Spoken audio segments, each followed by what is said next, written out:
Hello दोस्तों, जैसा कि आपको पता है सीसेट के आंसर की आई है, उसको लेकर के बच्चों में बहुत ज़्यादा विरोधाभास हैं, बहुत ज़्यादा अस्थिरता है और नई नई अपडेट को लेकर के एकदम से क्या है उत्तेजित हैं कि भाई सीबीएसई क्या अपडेट दे रहा है।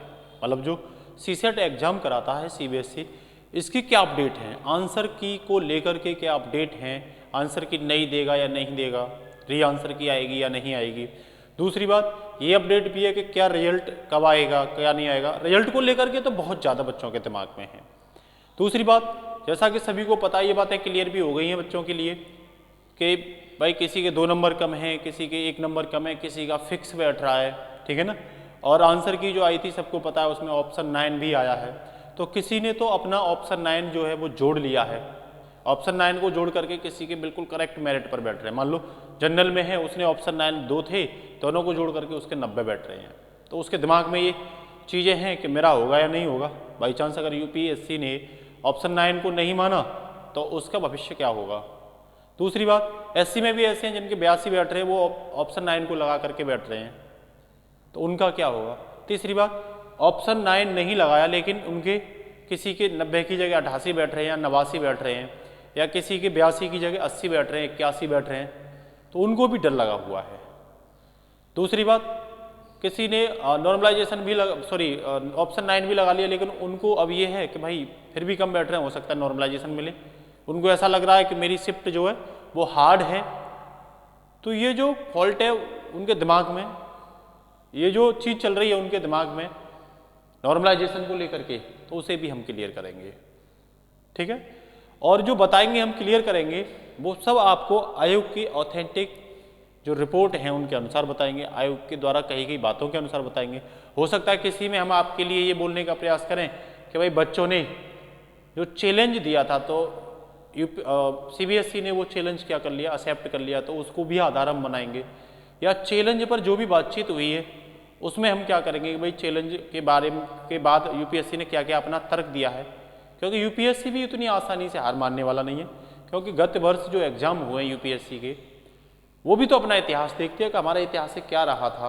और आज जो हम किसी चीज़ को चेंज करेंगे, मान लो यूपीएससी का ये इतिहास है कि उसने नॉर्मलाइजेशन नहीं दिया, क्यों नहीं देती नॉर्मलाइजेशन, उसके पीछे का क्या कारण है, ये हम बताएंगे आपको। तो सबसे पहली तो जानकारी हम ये बताना चाहते हैं आपको, पहला जो क्वेश्चन है हमारा वो ये है। और ये चीज़ें हम बच्चों की जो कमेंट हैं, बहुत सारे बच्चों के जो डाउट है वो कमेंट के आधार पर ही हम आपके लिए लेके आते हैं, फिर उनकी ऑथेंटिक जानकारी अपने सोर्सों से देखते हैं। इतनी मेहनत के बाद हम आपके लिए लेके आते हैं, तो आपके लिए ये भी बनता है कि आप चैनल को ज़्यादा से ज़्यादा सब्सक्राइब करवाएं और खुद भी करें। लाइक और शेयर करना बिल्कुल ना भूलें।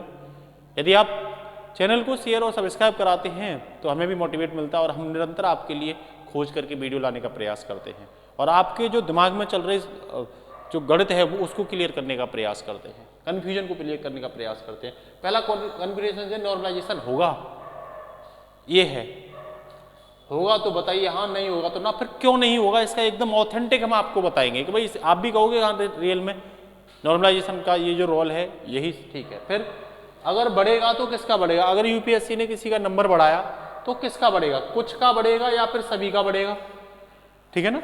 ये भी बच्चों के दाग में, मतलब ऐसा तो नहीं है किसी का ही बढ़े, केवल शिफ्ट वाइज बढ़े या सबका बढ़े। फिर ये है कि 2 ऑप्शन जो दिए हैं उनमें ऑथेंटिक क्लेम अगर यूपीएससी ने किसी 2 ऑप्शन का एक्सेप्ट किया है तो क्या दूसरा वाला सही है उसे भी सही मानेगा कि उसको खत्म कर देगा। भाई किसी भी पेपर में कोई ऐसा जिसके 2 ऑप्शन है और एक बच्चे ने किया है तो और दूसरे ने दूसरा किया तो दोनों को नंबर मिलेगा। इस पे भी यूपीएससी ने बात की है, इस पे भी मैं आपको क्लियर कर देना चाहता हूँ, ठीक है ना।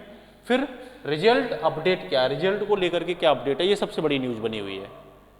तो सबसे पहली न्यूज पर हम चलते हैं कि नॉर्मलाइजेशन होगा या नहीं होगा। तो छात्रों ये बात अपने दिमाग में बैठा लें कि यूपीएससी ने साफ कर दिया है, 99.99% ये दिमाग में बैठा लें कि भाई अब नहीं होने वाला, अब इसके चांस बिल्कुल 0 हो गए। क्या हो गए, नॉर्मलाइजेशन के चांस बिल्कुल 0 हो गए। इसके 2 कारण हैं, एक कारण तो ये है कि यूपीएससी का इतिहास, दूसरा कारण देखो द हिंदूज की न्यूज है, द हिंदू में ये क्लियर किया यूपीएससी ने कि ये जो सीसेट परीक्षा लेता है यूपीएससी, ये एक पात्रता परीक्षा लेता है। इसमें यूपीएससी बच्चों की काबिलियत को जांचता है किसी कंपटीशन के एग्जाम के लिए, वो किसी कंपटीशन के एग्जाम के लिए मौका देने के लिए ये देखता है कि ये योग्य है या नहीं है। तो उसने कहा है कि यहाँ अगर हम किसी को नॉर्मलाइजेशन देते हैं या कम नंबर करते हैं तो उससे कोई फायदा नहीं है, उसकी काबिलियत को कैसे हम जांच कर सकते हैं।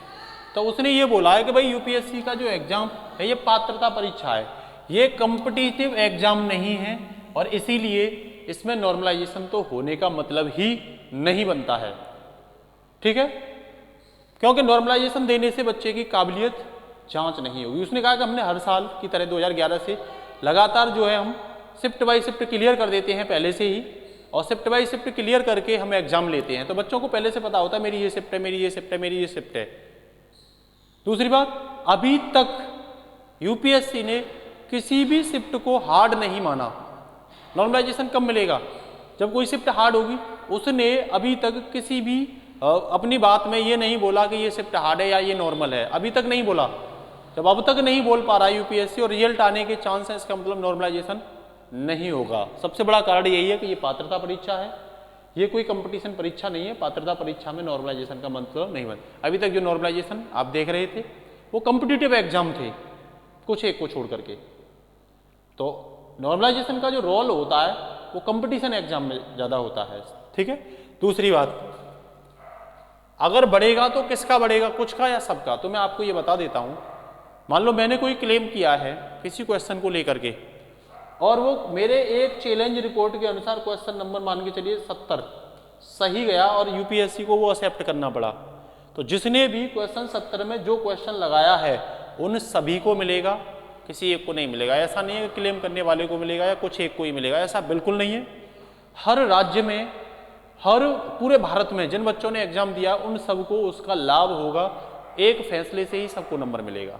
फिर बात आती है साथियों ऑप्शन 2-2 वाले पे, मतलब ऑथेंटिक क्लेम अगर एक्सेप्ट होता, मान लो ABCD किसी का, ये मैं आपको बता देता हूँ, ABC और D, ये मान लो A और B ये दोनों सही है मान के चलिए, और मैंने क्लेम डाला था कि भाई मैंने A किया है और ये मेरा सही है। एक B ने क्लेम डाला था कि ये मेरा ये सही है, और यूपीएससी ने ऑथेंटिक जानकारी, रियल जानकारी के अनुसार A को सही मान लिया, मतलब इस A के वाले क्लेम को एक्सेप्ट कर लिया अपने यहाँ। तो ऐसा नहीं है कि B वाले का भी सही होगा, ये पिछली बार यूपीएससी ने एग्जाम में ये करके भी दिखाया है। अगर उसने सही, दोनों ऑप्शन के सही होने के बावजूद भी अगर A ऑप्शन के क्लेम को एक्सेप्ट किया है तो निश्चित रूप से B ऑप्शन को उसने काटा है, ये पिछली बार करके भी दिखाया था। तो ये दिमाग डाल लेना, ये एक नई खबर है, ये आपको दुख पहुंचा सकती है खबर, ध्यान रखना। ये आपके नंबर को, जिनका जो 90 पे है उनके लिए परेशानी भी उत्पन्न कर सकती है, परेशानी का कारण भी हो सकता है। तो यूपीएससी ने ये बोला अगर हमने 2-2 ऑप्शन वाले का किसी एक का क्लेम एक्सेप्ट कर लिया तो दूसरा वाला क्या हो जाएगा, गलत हो जाएगा, जिसका बाहर बच्चों पर, क्योंकि ऐसे बच्चे लाखों हैं, उन बच्चों पर बहुत बुरा प्रभाव पड़ेगा इस चीज़ का। तो मैं तो यही कहूँगा कि यूपीएससी वालों से कि भाई बच्चों के भविष्य को ध्यान में रखते हुए, क्योंकि एक नंबर बच्चों की लाइफ के लिए, पूरी लाइफ बनाने के लिए काफ़ी होता है और उनकी पूरी लाइफ को बिगाड़ने के लिए भी क्या होता है, काफ़ी होता है। इसीलिए अगर बच्चों के भविष्य पर अगर फैसला करना है आपको तो बड़ा सोच समझ के फैसला करना है। दूसरी बात, रिजल्ट अपडेशन क्या होगी? तो मैंने जब यूपीएससी की जब सीबीएसई की साइट खोली, यूपीएससी नहीं सीबीएसई की साइट खोली, तो उस पर अभी लास्ट जो नॉर्मलाइजेशन है वो चैलेंज वाला है, लास्ट जो कंप्लेंट है वो चैलेंज वाली कंप्लेंट की अपडेट है, रिजल्ट से रिलेटेड कोई अपडेट है ही नहीं। तो ये आप अभी श्योर नहीं कर सकते हो, क्योंकि कई उसमें ये बोला गया है कि भाई कई राज्यों का नौकरियां आ गई हैं कई राज्यों में, जैसे बिहार में 2 लाख से भी ज़्यादा नौकरी आने की बात है, असम में नौकरी ऑलरेडी आ चुकी है, 1 तारीख में लास्ट डेट है। तो इनको कई लोगों ने ये भी ईमेल भेजे हैं कि इसको आधार मान करके भाई आयोग को निकाल देनी चाहिए जल्दी से रिजल्ट की कंडीशन। तो मैं आपको ये बता देना चाहता हूँ, आयोग ने रिजल्ट से संबंधित अभी अपनी तरफ से कोई भी ऑथेंटिक जानकारी नहीं दी। इसीलिए आप अपना अभी रिजल्ट की ओर मुख ना करके, ऐसे बच्चे जो 90 है जिनका स्कोर 1-2 नंबर से रुके हुए हैं, वो बच्चे कतई भी अपना समय वेस्ट ना करें, कतई भी अपने समय को इस चीज़ पर ना लगाएं। उनके रिजल्ट का क्या होगा, वो नेक्स्ट जो उन्हें अवसर मिल रहा है, जैसे कि जुलाई में सुना जा रहा है कि जुलाई में सीटेट आने वाला है, ठीक है, अगर कोई संशोधन नहीं होता तो जुलाई में आने वाला है, संशोधन होगा तो जुलाई में नहीं आएगा। जैसा कि सुना जा रहा है यूपी टेट आने वाला है, यूपी टेट पे अभी जो केस पड़ा हुआ था वो केस क्लियर होने के जस्ट बाद ही यूपी टेट आ जाएगा, बोला जा रहा है होली के बाद में यूपी टेट आने वाला है। तो वो अपनी पूरी ताकत इसमें लगा दें। और ऐसे बच्चे जो 90 और उससे ऊपर हैं वो बच्चे आंख बंद करके सुपर टेट पर पूरा फोकस लगा दें, क्योंकि निश्चित रूप से 2024 से पहले पहले टीचर की भर्ती यूपी में आने वाली हैं, उन्हें कोई नहीं रोक सकता।